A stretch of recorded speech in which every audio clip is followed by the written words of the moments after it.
In this episode of Investors and Operators, I speak with Michael Painter, co-founder and managing partner of Plexus Capital. Today, we're going to dive deep into how to change firm culture. What is firm culture? How do you have a great firm culture?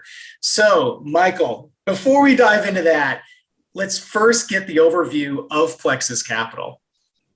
Great. Well, thanks for having me, Jordan. And we're a North Carolina-based investment fund, and we've invested a little over $1.5 billion in 140 small companies around the United States. And we've got $750 million actively invested today in 60 companies all over the country. One of the first questions I had when actually we started our project was looking at your logo. And so I was a little bit confused on what it actually means, but I think that there's a really interesting story behind that. And I was wondering if you could kind of walk through what is the logo? What does it represent? Absolutely.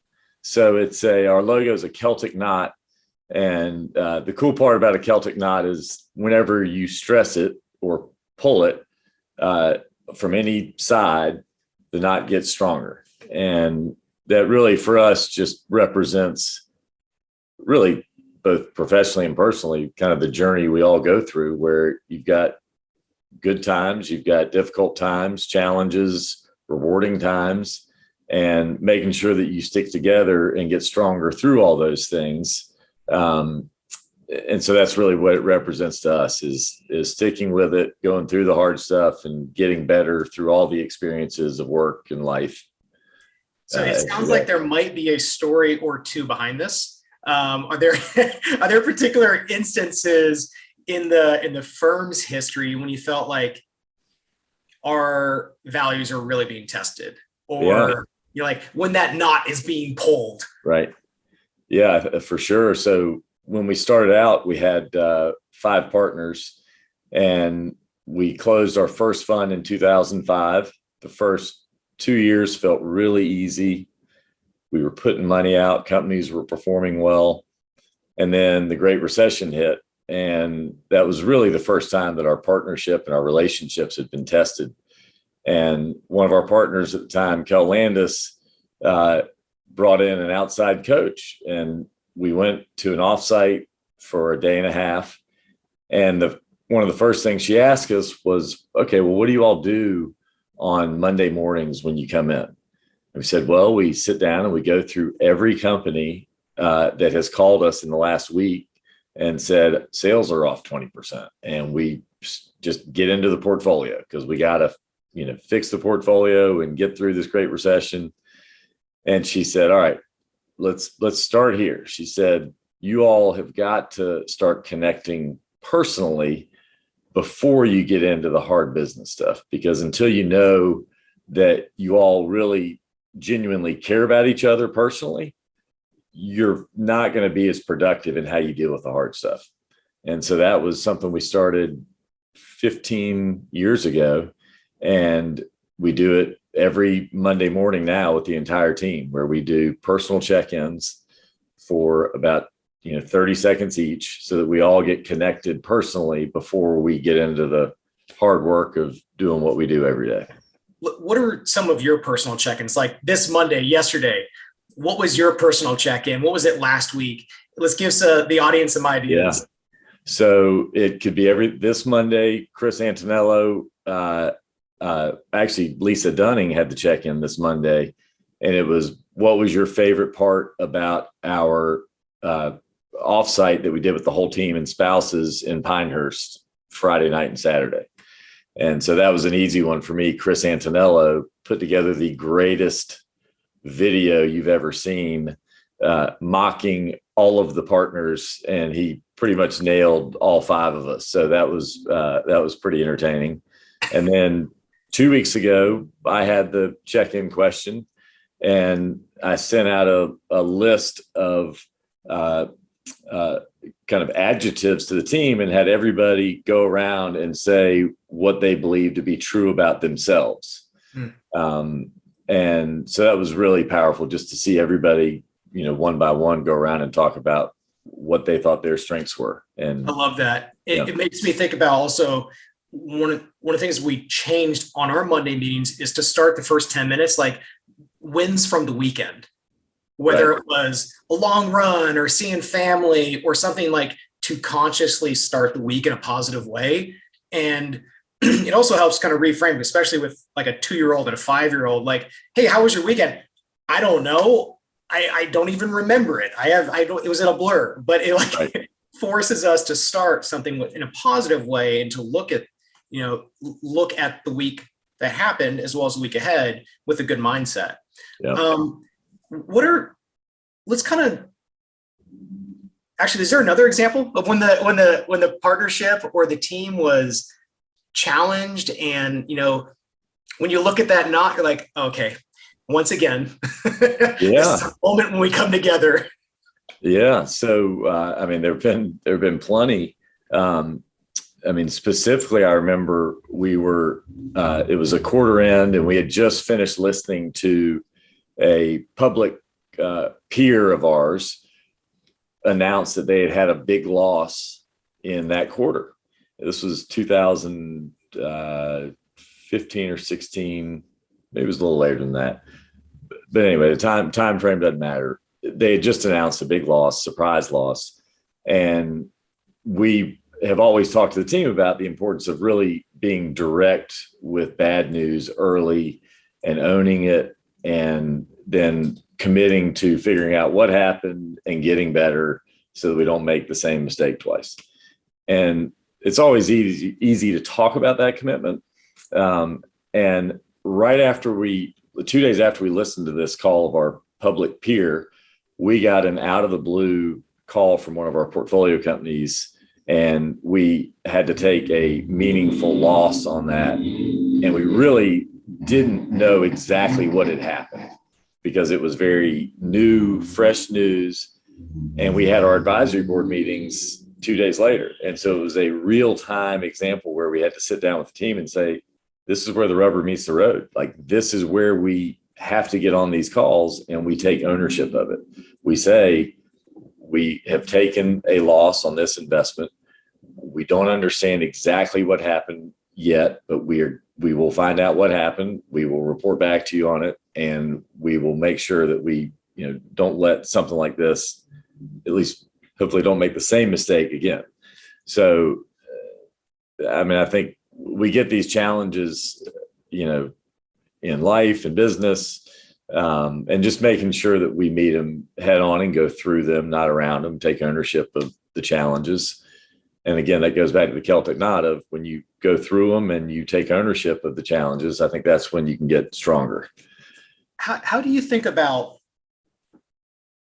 ownership of stuff in the framework of like Jocko's book, Extreme Ownership, which I think is somewhere in your library on the desk, or maybe I'm just wanting it to be there. But like, how do you as a team, when something does go wrong, how do you work through addressing, all right, this is wrong, here's why it happened, here's how we're going to solve it, but still maintaining the team morale?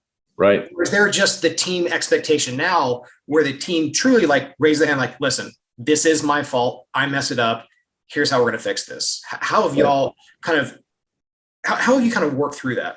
Yeah. So that's one thing we preach is that in our investment committee meetings, we're all responsible for every deal we do. Even if I vote no on a deal that we close, and if the deal performs poorly, that just means I wasn't very good at influencing the team to talk them out of doing the deal. So regardless of how we vote on investment committee, or regardless of who leads a deal, we all own it and we're all responsible for the outcome. And within each deal, there's always room for individual improvement. And we've always got to be open to receiving that feedback and giving that feedback. At the highest level, though, we all own every deal we do together. It is, we have preached that since day one. We don't ever want to be the kind of firm where attribution is to a single individual about deals. And if a deal goes bad, it's your fault. That's just not how. That would be great if you could actually, if it was that easy, but it's not. We make decisions as a team, which means we own all of our decisions as a team. So on the culture topic, or maybe kind of if we can get more into like the specifics of the Plexus Capital culture on, your website, throughout the office, throughout the language of the team, it's fascinating when we were there for 2 days to how palpable your culture is. And it's an outlier in a positive way. Over the past 3 years, we've been in probably 15 to 20 different office environments. And you truly have a unique, positive culture that you feel. And it really forced us to start asking some tough questions about why we don't have that. And so I would love to learn how you define your culture and the things that we all can do to make sure that we build and maintain a quality culture. Right. So, it's always a work in progress, and I can share our own experience with our culture. And I think every group what's been important for us is making it our own, and our culture is very unique and probably isn't a fit for a lot of people. But at the core of our culture really is relationships, and that's our purpose statement, is inspiring growth in all relationships. And that can sound in some ways like a kind of soft purpose statement, but it really hits on everything. So from an investor standpoint, how do I inspire growth in that relationship? The obvious thing is we have to deliver great returns, right? If we don't deliver great returns, we are not going to grow in our relationship with our investors. So that's a given. And then the other pieces of that are I've got to communicate when we do have challenges. We have to be clear and transparent about challenges that we've had, and we've got to constantly improve. So, and then internally, that means for Mike Becker and I to work better and better together as partners. He's got to have the courage, and I've got to have the courage to give him feedback, him to give me feedback, both the positive feedback that we all need as humans and the harder feedback. So that's really at the core of our culture. And I think if you've talked to just about everybody here at the firm, it is a real thing. It's not some academic exercise that we went through and just post on our walls around the office. It's a real palpable thing. 2 questions. One, how do you measure or how do you track if you have inspired growth in a particular relationship? That's the first one. And then going into feedback of, do you have regular scheduled feedback sessions to complement the ad hoc, hey, I just got off this call, we need to talk about something. Right. But let's first talk about, how do you measure inspiring growth in all relationships? Right.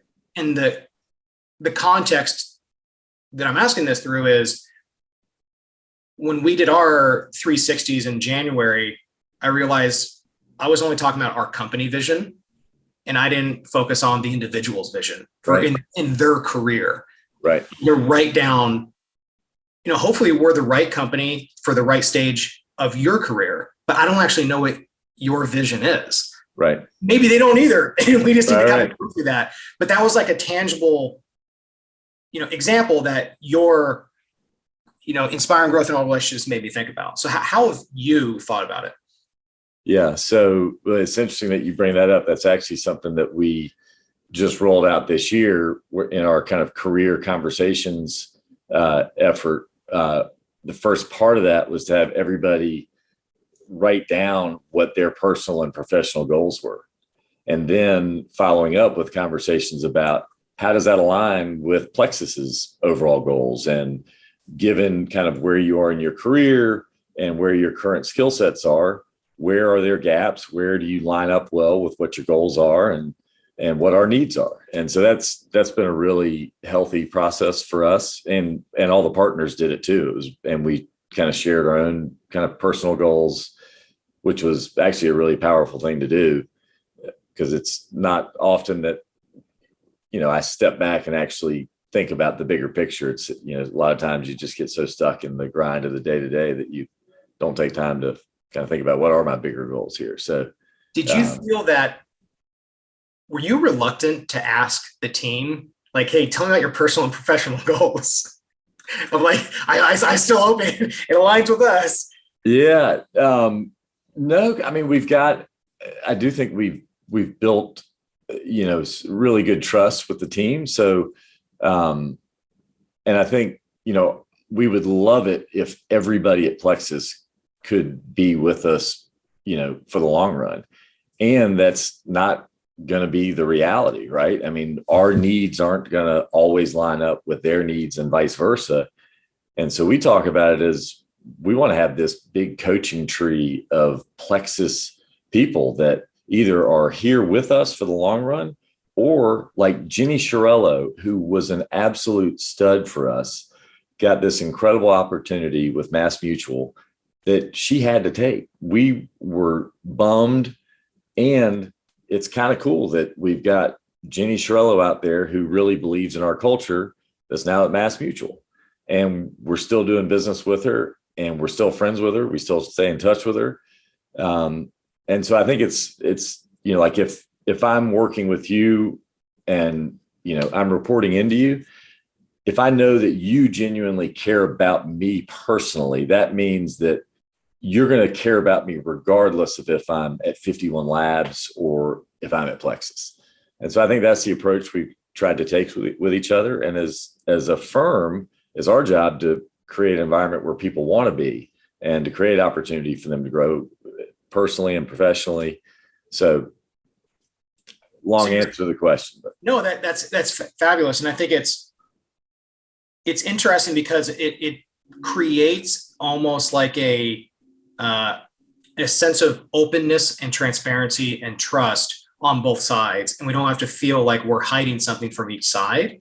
And also, I think it's coming through a realization of like, I'm really focused on you as an individual. And we hope that where you are at this stage in your life, is a really good fit with where we're at as a stage in our firm. And we want to be on this journey together. And if it's not a fit, then we love you. And we're going to help find some way for, this be a win-win for years, because and that actually makes me think my former MD and co-founder BDA partners, I was there for 6 years. And since I left 5 years ago, he was so focused on the long term and just the ripple effects of that positive relationship. Like, I always speak positively about it. Right. So sorry. No. It's making me think live here. Well, let's talk about the care values and kind of, that's around the office, on the website, and all the messaging. Can you kind of break down what do the care values mean, and kind of how do you live that? Yeah. So CARE stands for care about each other and our partners, always do what's right, respect each other and our business partners, and expect excellence in everything we do. And so that's our gold standard of, values. And I think we're all human, right? We're not always going to be above the line. So we're not always going to live up to the standard of our care values. And what we, always talk about internally is that when we do fall below the line, that people are giving us feedback, have the courage to give us feedback, and that we're listening to feedback, which is really hard. And that's a constant evolution. And,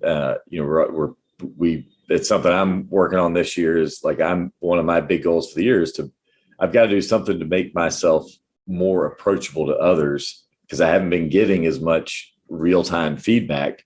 And yet I know I need it. Like, I can look back at many moments in the last year where I should have gotten some feedback and I didn't. So what is it on my end of things where I might be kind of unapproachable, or people feel like they can't give me feedback? Why do you say that? Or what have you maybe reflected upon about your either personality or whatever it is that might be producing that environment? Yeah. I'm at the front end of trying to figure out what it is, but one, I think just the position I'm in can make it intimidating especially for non-partners. And then I also think at the partner level, which is really where we're trying to get better about real-time feedback, both positive and the constructive, is really for me personally, what holds me back is fear, fear of, I want to be liked. I want to be viewed as doing a good job. And so how do I overcome that fear so that I can kind of stay true to my integrity of doing what's right for Plexus? Because if I don't give feedback when I have feedback for somebody, really I'm defaulting to wanting to be liked, and that's not good for Plexus. And the risk there is that people would feel manipulated versus feeling like a partner. So that's what I've been focused on in trying to improve on. That makes me think about one of the exercises we went through during our December offsite and then our 360s in January, where we used the people analyzer from the EOS framework. Yep. And as opposed to just the plus minus or minus scores, I asked the team, start with me first. Here are our values, and can you please write out how I do or don't live up to these values, but give me specific examples, because we all have emotions about the other person on the team, but emotions with substance allows action to happen. And Yep. Through that, I learned so much about what I have to improve upon because they gave me specific examples. But then the other benefit is that hopefully is starting to create more of a environment where feedback is part of a growth mindset. I want feedback that's right. constructive, because I want to make sure to hopefully signal to the team that my ego is not important, growth is important. And right. We should all feel that the culture is, hey, if something messed up, that's cool. Let's figure it out. Let's have a growth mindset and let's see where we can go from here. Right. Yeah. And I think the interesting thing is on the other side of that feedback spectrum is the positive feedback. And that's been really powerful for us with the team, is to tell them, I need positive feedback too. Right. Mm-hmm. In some ways it can be easier to say, give me the hard feedback, because there's a mental image in my head of yeah, I'm tough, I can take it. I want the hard feedback. It's much more vulnerable for me to say, I really do need the positive feedback. Mm-hmm. And that's where your point about specifics, it's you have to have affirmation. Jordan, great job on the interview. The affirmation is great, but it really doesn't do much without confirmation. If I don't say, God, Jordan, you've done such a good job in this interview, because your body language, I can tell that you're really engaged, you're leaned into the camera, you've got an energy to your voice where I can tell it's not scripted. That's meaningful feedback that tells you what, you can keep doing to, have a positive impact. So we've got a shout out board that when you post a shout out for somebody, you tie it to a standard, you state the specific observable behaviors, kind of like a movie. So you're not assuming anything, you're saying what you saw and observed, and then you talk about the impact.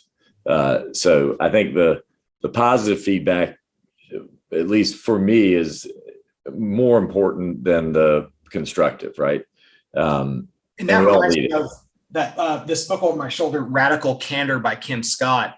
And one of the pieces in there is, to that exact point, you have to give substance to the specific feedback.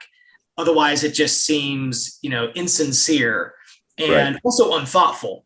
And that, the other interesting part about this is I notice sometimes I take almost daily notes on every person on the team.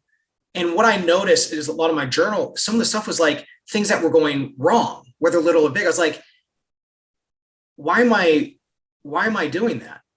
And then I Right. recognized my own self-talk is so focused on, hey, that was wrong, do this, okay, cool. But what I had to force myself to do was literally a template for every single day, one thing positive and one opportunity for improvement, because then it forces in a template function, the brain, I have to put something positive there. Yeah. So we had last year, I think we had over 850 shout outs logged into our shout out board. And the beauty of that for like our year-end conversations was that we all, if somebody reports into you before you have their performance discussion, you get their full year of shout outs. And so, so many of us are so type A driven and have a really strong self-critic that we focus on the negative. But when you're preparing for those performance reviews, I go through and you'll read 10 pages of all these shout outs and you're sitting there going, oh my God, yeah. Like if I didn't have this log of all these great things, somebody did, I'd be so over focused on the negative and not all the positive stuff. So it's been a powerful tool. I wonder what it is about is it type A personalities, or what is it? It's almost like I ask myself, like, am I becoming a negative person? I think for me, it's been more about the kind of transition of, the first part of my career, it was like, I thought I had it all figured out. I thought I knew what I needed to do. And it was all about basically, the more successful I am, and the more people are going to love me and I'm going to be accepted, and kind of trying to transition away from the ego a little bit and more to really, what is it that I really need? And I think we all have we all have the same basic human needs. And just getting to a kind of a healthier place for me of kind of healthy shame of, like just knowing and accepting like who I am, like the good stuff, the bad stuff, and everything in between. And that's what makes me me. And I'm not Jordan. I'm Michael Painter, and, I'm unique and different, and really owning kind of who I am. And that's a really hard thing to do. How have you thought about the team and how you define it in terms like the analogies? And I was looking back at one of the other books on the shelf which is No Rules by Reed Hastings, and talking about the Netflix culture. And I really wrestle with these kind of competing ideas where on one side, you have Netflix saying we are not a family, we're a professional sports team. Now, Right. Did Tom Brady and Gronk love each other? 100%. If one is not working for, 3, 5, 10 games, guess what? There's gonna be a different relationship going on there. Right. But on the other side, you have kind of like the family language. And in our interview with Katie Walker and other people on the team, when we're asking, like, what is the Plexus culture? Right. You keep on hearing this language of family. At other clients that we've had, you also hear this language of family. And so I really wrestle with what is the right language that we should be using that is effective. But it's almost like I don't want to be delusional or like lie to the team. Like, we are not a family. But here's so many successful cultures like what you have. So how do you wrestle with this dynamic of family language versus professional sports team language, and how you think about the Plexus culture? Yeah. So it's interesting when I read that, whenever that came out 7 or 8 years ago, that the Netflix culture document, that struck me too. And I'm not sure there's much of a difference if you kind of frame we have very much a family environment, and we are aspiring to be a functional family, which means that we more and more often communicate in productive, healthy ways, which means being able to talk about hard stuff and the good stuff, and that things don't always go well, and that there may not be an opportunity for you to do this or that. And there may be something that we can celebrate where you can do this. So I don't know, I might challenge that the the pro sports team analogy is maybe not all that dissimilar to at least aspiring to be like a functional family. You have given me the answer to a question I've been wrestling with for about 6 months. There we go. It's not family versus pro sports team. It is a functional family versus not. Yeah. And aspiring to be, because we will never reach fully functional. Well, let's talk about a book that is on my shelf, The Little Book of Do by Kel Lands III. Yep. How does Kel's legacy affect you personally? How does it affect the team? I mean, his, picture is on the side of the lobby. The books are in every single office. It feels like it is part of the DNA and also everything that happens to you guys. So how does Kel's legacy affect you day to day and also the team? Yeah. Well, it's hard to believe that, January 2nd was a year since he died. But he really was the impetus behind all of the work we've done around culture. He was the one that brought the coach in when we had those initial struggles within the 5 partners. And it was hard. Like this wasn't like a minor struggle in 2008. I mean, there was some serious conflict. And on top of that, challenges, like meaningful challenges in the portfolio that we had to fight through. So he was the one that had the courage to say, we need to do this. And then he did the same thing about 2 or 3 years later, once we kind of got out of the Great Recession, at least a little bit. He had us as a team work on our collective ambition, which is, about our purpose statement and our values and commitments to each other and the team. So his legacy literally is, you feel it when you walk around here. He was the best at giving feedback. So he would come in and give me really hard feedback that I may not listen to it until about 48 hours later. And I probably sometimes got a little defensive in the start. I may have left him a message one Christmas Eve that I regretted. And my wife said, you need to go to his house and apologize. And I did. But yeah, he's at the core of our culture. And the cool thing is, we've got his book, and for the last year since he's died, we take a chapter of his book. We're now for last year we used, I can't remember which chapter, but it was all about letting your light shine, being who you are, letting the world see who you are. And so the weekly quote of the week you had to tie it back to that. And so we rotate our weekly, the leadership of our weekly meeting to the whole firm. So every one of the 35 people, at least once a year, will lead our weekly meeting, and they do a quote of the week, and they've got to tie it back to a chapter in Kel's book. So that's been really cool.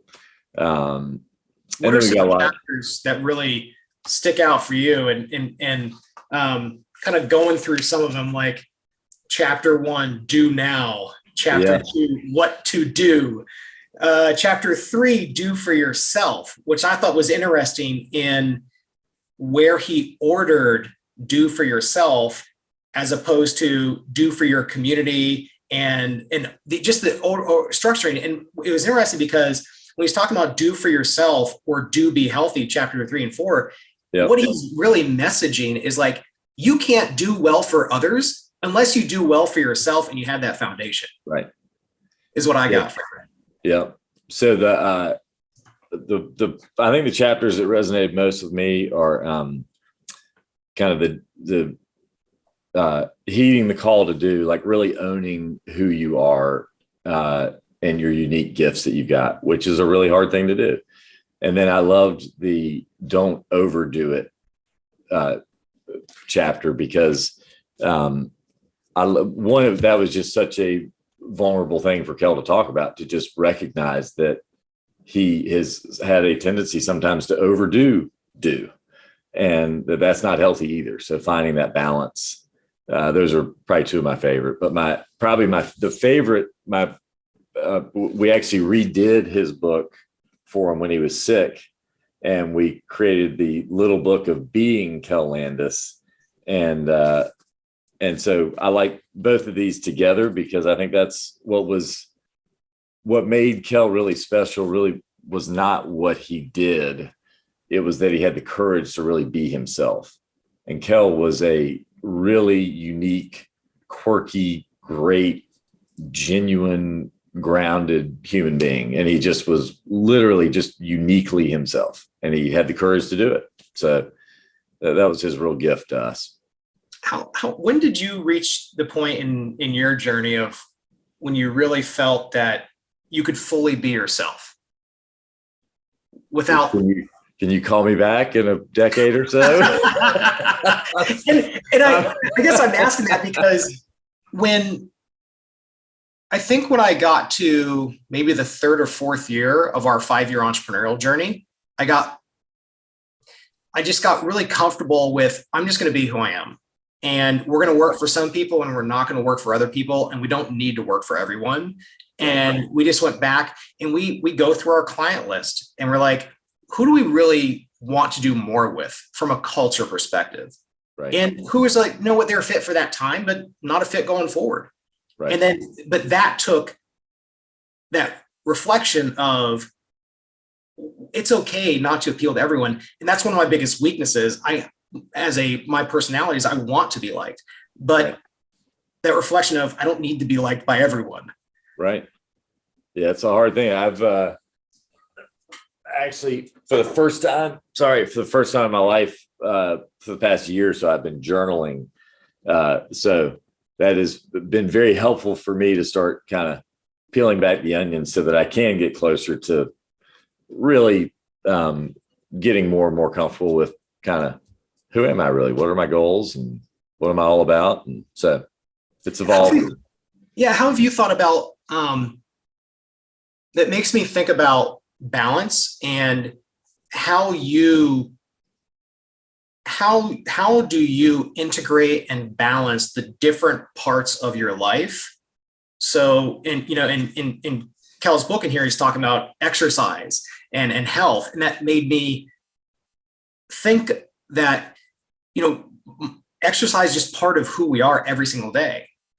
And the amount of hours that we put into our marathon training or triathlon training, like we're never going to be this age again. Why not live the best life that we can at this age? And I was like, it made me wonder, how much revenue are we losing by me, my wife, and the team spending X amount of hours doing a different non-business activity? And then that in my journal made me think like, what am I actually trying to optimize for? It's right. Not sales. It's not profit. I'm trying to optimize for an awesome life. But I was wondering kind of how you think about balance in your life. Yeah. So I haven't been thinking about it as much in terms of balancing my life as, I guess what I've learned is like the things that I struggle with at work, at home, with my friends, it really is all ties back to the same kind of insecurities, that I've got. And so again, like journaling for me has been really about trying to understand myself better and my feelings and, why I'm experiencing certain things, certain ways. And so just trying to be more grounded more often in the fact that like I am valid just because I woke up this morning. I don't have to, go prove myself at work today to be valid. And the irony is when I do that, and I'm doing it more and more consistently, I don't journal every day, but it's getting better. When I do that and journal in the morning, I am actually better at what I do. I'm better at how I show up at work because I am less burdened by kind of, wanting to be liked. And so that's what it's fascinating that you're talking about that exact point on being valid. Like I'm looking at my journal from January 29th, 2022 on a Saturday, feeling anxious that I work hard and I'm not making enough money. I feel that I am undervalued. I feel that I spread thin, et cetera, et cetera. And I was like, I work hard and we make 50, 100,000. Other people work hard, my peers, and they make 500,000. Right. I'm like, but then I started to work through that anxiety. And then I asked myself the key questions, which are you good at what you do? Do you love what you do? Do you love the people that you're doing this with? Are you living the life that you want? I was like, okay, check. All right, chill out, go to work. That's been the beauty of journaling for me, is that when I just like the act of writing it down and then reading it, it takes the sting away from it. Like it sounds like that, like you recognize this anxiety, that you were having some fear, and then it led you to the wisdom of, okay, wait a minute, that's not actually something I need to be anxious about. And so like just processing that stuff has been super helpful for me. Otherwise it gets stuck in my brain and it feeds my self-critic. And that really takes up so much more energy for me than if I just journal about it. So it's fascinating. It's I've my journal entries going back to 2009, and just kind of, I have it like a daily reminder, and sometimes I do it, sometimes I don't, but it's just that even if it's like one word, one sentence, or one paragraph, but it to the point that you're making, it allows you to, when you put it onto paper or in a Evernote journal, it also allows you to be objective to the emotion. Right. And separate. I'm like, is this actually rational? Wait a second. Do I really think that? Come on. That doesn't make any sense. When you look at your journal or the books you read, is there a particular quote or some guiding quotes that have really kind of stuck with you over time? I don't have, I'm not a big quote guy, but I'll say one of the most impactful books I've read is The Ragamuffin Gospel by Brennan Manning. And it's just so powerful because it's all about like, we're awesome because of our humanness. And so much of my life I've spent like trying to like hide my humanness and my flaws. And yet like when you were here, I felt like we connected so much because we actually talked about real stuff, and that's attractive. And as I get older, like I want more deep relationships like this, not the superficial stuff where we all act like we've got it together, because we've all got challenges and great stuff and everything in between. And so, that's what I'm trying to get more of in my life, is those kind of deeper relationships, where I can. And that book is really good at just bringing that to light. Well, and that it's interesting that you're talking about just like the depth of relationships, because I felt like it's only been in the past 12 months that Jing and I and the team have kind of come into that comfort zone of like, guys, listen, if we saw another project, fantastic. But what we really care about, like, do you know the individuals that we are working with in the full sense, not just the know your client, check off the boxes, know it inside and out, but do you know who they really are and what motivates them? Because it goes back to kind of what our mission is, and that's to form quality relationships in this specific M&A community. So we have a specific target, but it's focused on quality relationships, and that's intentionally broad. And because everything points back to, does this video, does this post, does this interview, are we forming quality relationships? And just almost that comfort level of like, back to actually what we were talking about before we started recording, and just realizing we're literally living the best life that we could dream of right now. And it all comes back into forming quality, deep relationships. So maybe kind of, wrap this up. What do you think what are some of the things that you're most hopeful for with the firm when you look 3 to 5 years from now? Like, what are some of the elements of the non-financial elements, either for you individually, the team, or the LPs? What are the non-financial elements of success 3 to 5 years from now? Yeah.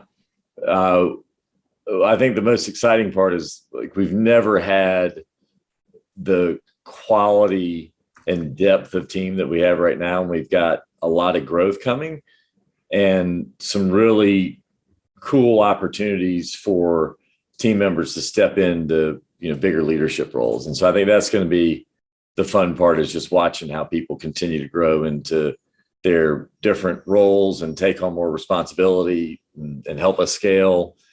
And so I think that's the thing that's most exciting. Is shifting over like to the full coach mentality and seeing people grow into it? Yeah. All of us really, like as a partner group, to accomplish the goals we want to accomplish, we have to build deeper levels of trust and collaboration, which is a big project that we're focused on this year with our outside coach that works with us. So we're trying to develop, more capacity as leaders, as partners, and then the whole team has specific things that they're working on too. Yeah. So it's really all of us doing it together. What type of coach? Like, what do they coach about? So we do work on at the partner level. We have a quarterly offsite, and we do a lot of different stuff around building trust. And so at its core, like building trust is about, first you have to have empathy for somebody to trust. And to build empathy, that means you've got to share more of your real self, right? So getting more comfortable talking about what are my fears in work and in my personal life. What do I really want to accomplish? Back to what we were talking about earlier, like what are those things for us as partners that are really important to us and foundational to us as individuals, and getting to know each other's life stories better.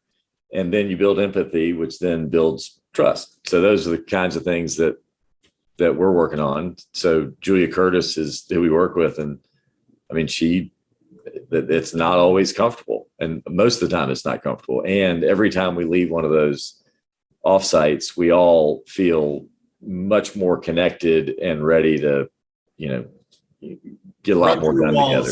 Yeah. Yeah.